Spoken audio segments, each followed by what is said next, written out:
मेरा सपना था कि मैं अपनी खूबसूरत पड़ोसन को अपने घर बुलाऊं, लेकिन मैं खुद से बहुत शर्मिंदा हूँ क्योंकि 10 सालों से मैंने अपने घर को साफ तक नहीं किया है। इसीलिए मेरा प्यारा सा घर कूड़ादान बन गया है। पता नहीं कैसे पर वो अचानक से मेरे घर आ गई, अपनी नाक पर चिमटी लगाकर, और उसके साथ कोई अजनबी भी था।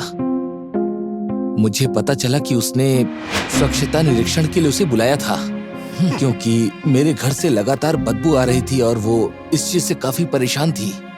वो अजनबी अंदर आया जबकि मैं गेट से हाथ मिलाने और खुद का परिचय देने के लिए पीछे ही खड़ा रहा। क्या तुम मुझसे मजाक कर रहे हो? मैं तुमसे बिल्कुल हाथ नहीं मिलाना चाहती। वो चली गई और स्वच्छता निरीक्षण ने मुझे 1 हफ्ते का समय दिया कि मैं अपने घर को साफ कर लूं, नहीं तो मुझे यहाँ से निकाल दिया जाएगा। इस निर्णय से मैं काफी ज्यादा परेशान था और ग्रेटा से गुस्सा भी था क्योंकि मेरे पास इसे साफ करने की हिम्मत पहले भी नहीं थी। तो अब मैं इसे कैसे कर सकता था?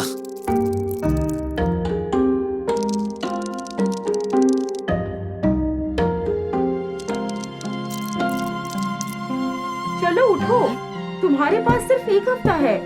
मैं यहाँ सांस तक नहीं ले सकती। लेकिन मुझ में सिर्फ इतनी ही शक्ति है कि मैं करवट बदलूं और फिर से सो जाऊं। उस रात अजीब सी दुर्घटना से मेरी नींद खुल गई। मैं उठा, मैंने खिड़की खोली तो मुझे धुआं दिखा और वो ग्रेटा के घर से आ रहा था। उस समय मैंने वो महसूस किया जो काफी लंबे समय से नहीं किया था, दृढ़ निश्चय। तो फिर मैं अपने पड़ोसन के घर के अंदर घुस गया। ग्रेटा बेहोशी की हालत में अपने शयन कक्ष के अंदर पड़ी हुई थी, लपटों और काले धुएं से घिरी हुई। वो बेचारी सांस नहीं ले पा रही थी। मैंने उसे अपनी बाहों में उठाया और लपटों से बचाता हुआ उसे उसके घर से बाहर लेकर आ गया।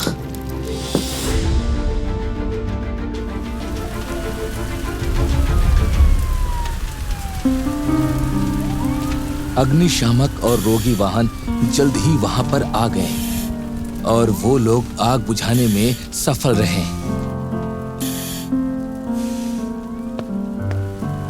और उन्होंने आग लगने के कारण का पता लगाया और वो अगरबत्ती थी जिसे ग्रेटा ने जलाया था मेरे घर से आ रही बदबू से बचने के लिए।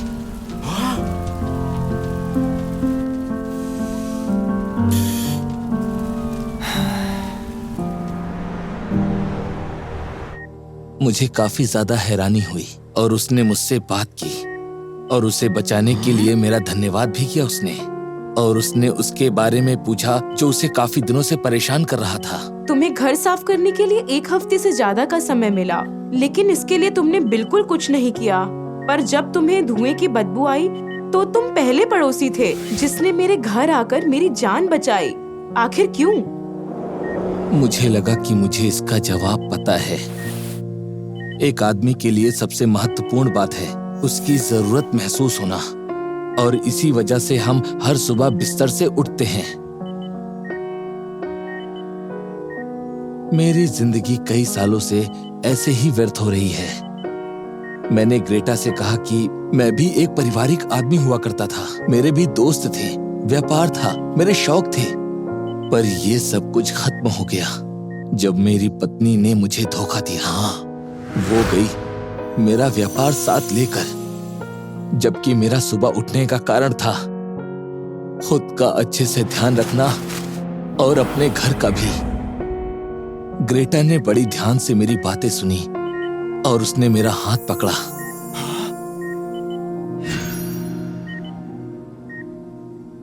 कुछ दिनों बाद जब ग्रेटा को अस्पताल से छुट्टी मिली तो मैं उसे फूलों और अपने नए रूप के साथ मिला।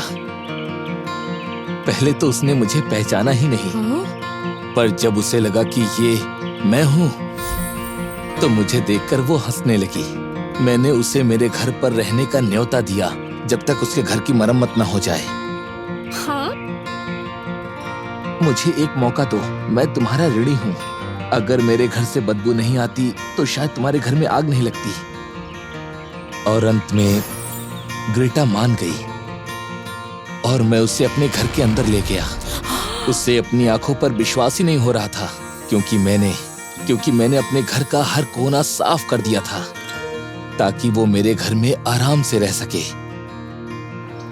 ग्रेटा ने मेरा निवेदन स्वीकार किया और इसके लिए वो कभी भी नहीं पछताई। आखिरकार उसे अपना पति मिल गया था जो उसके लिए कुछ भी करने के लिए तैयार था और मुझे मेरी पत्नी मिल गई थी जो मेरी जिंदगी में खुशियों को वापस लेकर आई थी। घर 4 दीवारों वाला एक कमरा ही नहीं है बल्कि घर 2 प्यार करने वाले दिलों की जगह है।